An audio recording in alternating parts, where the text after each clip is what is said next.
Hello everyone, how's it going? I have been meaning to make a video on innovative ideas and innovativeness for a while now. In my opinion, innovative ideas are the most underrated, overlooked, and undervalued ideas in EU4. They don't appear super appealing at first glance, and they are often left out for a more flashy idea group opener such as defensive for the early morale boost or admin for the early coring cost reduction. Those are feasible ideas and have their uses, but let me tell you the story of why innovative idea group is the best idea group in game. We'll start by looking at the ideas themselves, then talking a bit about innovativeness, then discussing innovative policies and when you should and shouldn't take innovative ideas. Starting with individual ideas, innovative ideas start with -1% prestige decay, which isn't strong as an idea opener, especially early game. Every nation gets -5% base decay on prestige, so this idea helps to lower that decay rate. Prestige is one of those mechanics in game that is often overlooked by newer players. Prestige actually is super important because it affects so many things. It has an effect on global trade power, on morale of armies and navies, improved relations, aggressive expansion impact, institution embracement cost, merc cost, among others. However, while prestige is important, this idea is not a top tier idea as you can gain prestige by other means. The second idea is 50% more innovativeness gain if you have Rule Britannia DLC. This ties very well to the innovativeness mechanic that we will talk about in a bit. If you don't have the Rule Britannia DLC, you get -5% idea cost instead, which is also pretty good, and we'll discuss its worth later as well. The third idea is what innovative idea group is all about. 10% tech discount and 10% institution embracement cost discount. The flat 10% discount on tech is amazing. Taking this idea costs 400 admin points, which is the base cost. So if we calculate the discount from base cost of taking a tech, which is 600 monarch points, we save 60 monarch points on every tech. So this idea pays for itself with just 7 techs, more or less depending on how you value admin points against deploy and military points. But overall, this idea is amazing and will save you a ton of monarch points in both short and long run. And this idea also gives a 10% cost reduction for embracing institutions, which we all know are fairly expensive to embrace. The institution embracement cost is 2.5 ducats per development that doesn't have the institution yet. So with this discount, it comes to 2.25 ducats per dev, which doesn't sound much, but the cost does add up significantly. This 10% discount institution embracement cost is not a top tier idea, but remember, this is just an additional bonus on top of the amazing 10% tech discount. So this idea is saving you both monarch points and ducats. Fourth innovative idea is +1 possible advisor. Not a top tier idea either, but having that extra option to get an advisor you really want is worth it. Is it worth 400 admin points? It's debatable.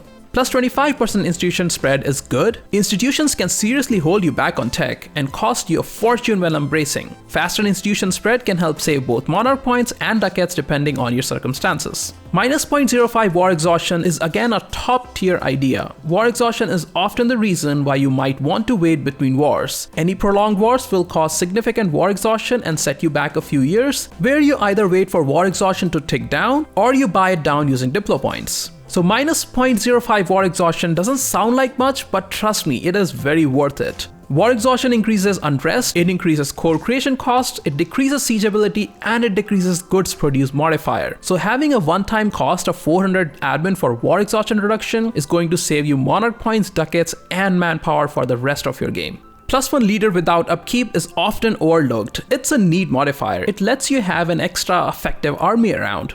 Plus, when you roll generals, you have more chances to get better ones. This idea is especially helpful late game when you have multiple stacks of armies running around and you don't want to keep switching generals to make the armies more effective. And lastly, you get -25% advisor cost as a bonus for completing the innovative idea group. This is a top tier idea as well. It's effectively generating the same amount of monarch points using less ducats, which is always a good thing. You can also afford higher level advisors earlier in game, and if you have the Cradle of Civilization DLC, you'll be surprised how early you can afford level 4 and level 5 advisors. So now we have looked at the whole idea group. The tech cost discount, the war exhaustion reduction, and advisor cost are undoubtedly top tier ideas in this group. Leader without upkeep and 25% institution spread are also pretty great ideas, and we know how all that affects the game. The big question mark here is the 50% innovativeness gain, and is it worth the cost? And moreover, is innovativeness in itself really worth it? So let's talk about that. Fair warning, in this next section you will see some basic mathematics, and also you need the Rule Britannia DLC to get innovativeness. So if you want to skip this part, I'll put a timestamp in description. The reason I want to talk about innovativeness in detail is because I have seen it labeled as not worth the investment many times on Reddit and on the forums, and I just wanted to see it for myself if that's really the case. Innovativeness is a mechanic in game that gives scaling bonuses to monarch point spending, and also military tradition decay, which is great, but we will focus on the monarch points part. Innovativeness goes from 0 to 100, and at 100 innovativeness, you get a 10% discount to all power costs. Everything you spend monarch points on gets a discount, and everyone knows that monarch points are the most important resource in game, so having a global discount to it is obviously super strong. The catch is that getting innovativeness is not easy, and this is the point of contention for most players. Everyone agrees that 10% discount to all power cost is amazing, but people argue that getting to that point, getting to 100 innovativeness costs too much, and at the end isn't worth it. So how do we gain innovativeness? We get innovativeness by taking a tech before everyone else, or at most 90 days after the first nation takes that tech, by being the first to an idea, and you also get a small ticking innovativeness for being ahead of time in tech. We know to get a tech first means getting it well ahead of time, and that means paying the ahead of time penalty, which means we are spending monarch points to gain innovativeness, which will help us save monarch points. So the big question is, are we saving enough monarch points to justify spending extra monarch points in the first place? I will try to keep the discussion here as simple as possible. So, in order to avoid complex calculations, I decided to just consider overall monarch points generation throughout the game. We will set some conditions to make these calculations simple, and we will err against innovativeness so we can get an estimation of a worst case scenario. Let's start with how many monarch points we make on average through a game of EU4. Let's say we have an average of 444 ruler, though in reality your average might be a bit lower, but let's err towards the side of optimism here. Say your average advisor level is 3 throughout the game, you manage to keep the power projection above 50 most of the game, and we add to that the base monarch point generation of +3. So we get total monarch points generation per month at 33 monarch points. And when we multiply it for a 377 year long game from 1444 to 1821, we get 149,292 monarch points all game. That is the total monarch points we generate on average in one full game.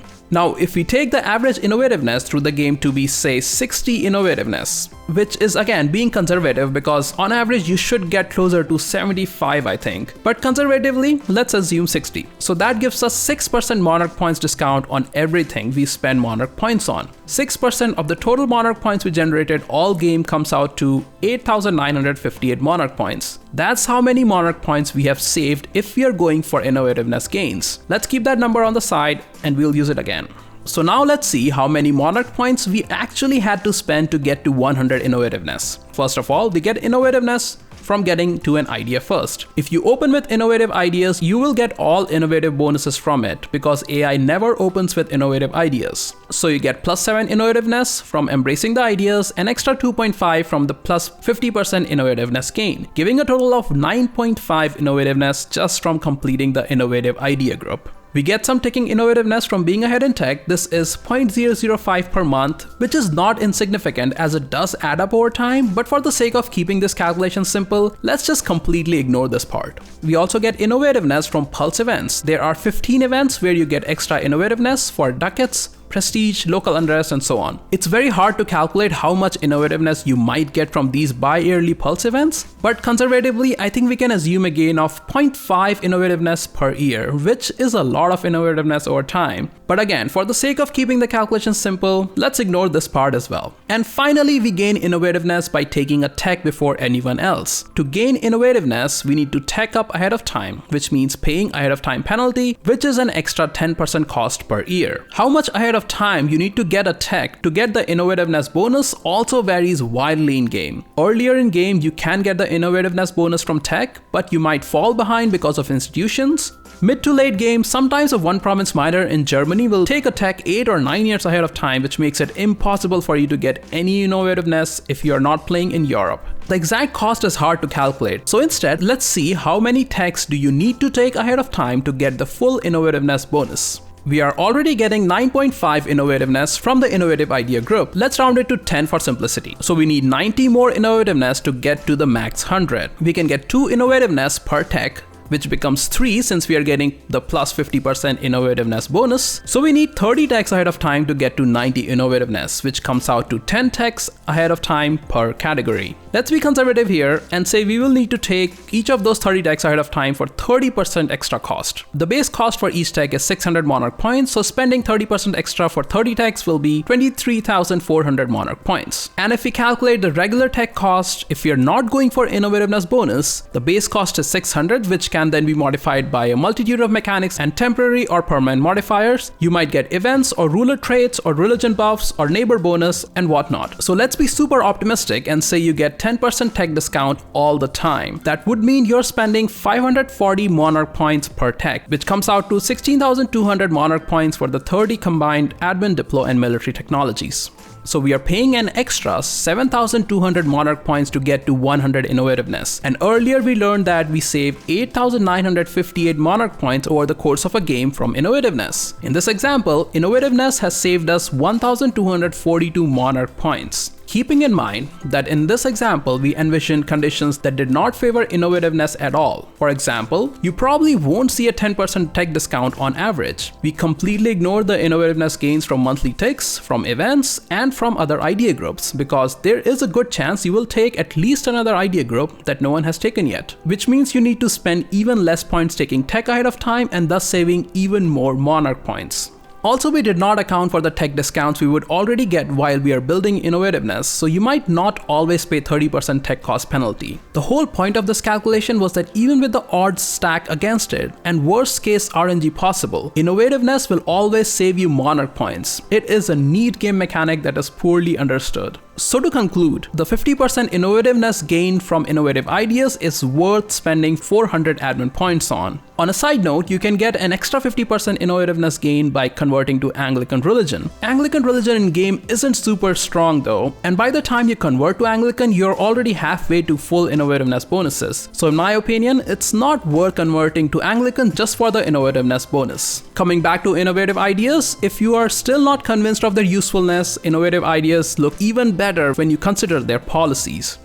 Diplomatic innovative policy gives +1 diplo rep and minus 10% advisor cost, so you can stack even more advisor cost reduction, and the diplo rep is obviously super helpful. Influence innovative policy gives minus 10% advisor cost and minus 10% aggressive expansion. Aggressive expansion reduction is a rare modifier and it is very helpful, and again you can get even cheaper advisors. Plutocratic innovative policy gives minus 10% advisor cost and plus 0.5 prestige. Plutocratic ideas are something you will always take when playing as a republic, and the advisor cost and prestige bonuses stack well with innovative ideas. Quality innovative ideas gives plus 20% infantry compatibility. Needless to say, this is a great modifier and a good start to making those space marines. And finally, offensive innovative policy, which is one of the strongest policies in game. It gives plus 10% siege ability and plus 1 leader siege. Remember, you will almost always win a war if you can out-siege your opponent, and this policy gives you massive advantage there. Also, offensive gives plus 1 leader shock and plus 1 leader fire, so with this policy, you're guaranteed to have generals with great pips, and general pips are one of the more important modifiers in a battle.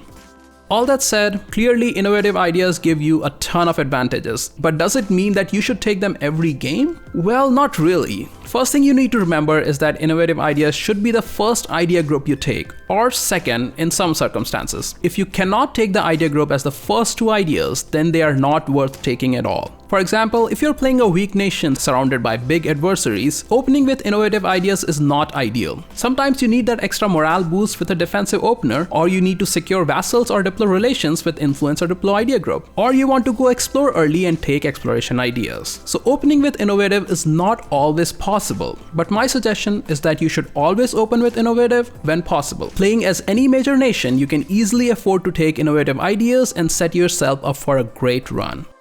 Most of this video so far was focused on innovativeness as the key advantage to take innovative ideas. And I can hear most of you thinking, what about players who don't have Rule Britannia DLC? Yes, that means the second idea is now 5% idea cost discount. So overall, you still save a ton of Monarch points. The tech discount idea still pays for itself, and the idea cost discount pays for itself in 20 ideas, which is 3 whole idea groups. It's not as great as having a global modifier to Monarch point spending, but it's still a fairly good one that will help you complete an idea group faster. Plus, you still get all the policies from the innovative idea group. And we didn't even talk about the innovative idea group events, which also give you discounts to tech and advisor costs. So overall, I would say innovative idea group is still good even if you don't have the Rule Britannia DLC. And finally, I hope this video wasn't super complicated. I really did try to make it as simple as possible while getting the point across. And those of you who want the whole version in detail with more complicated calculations,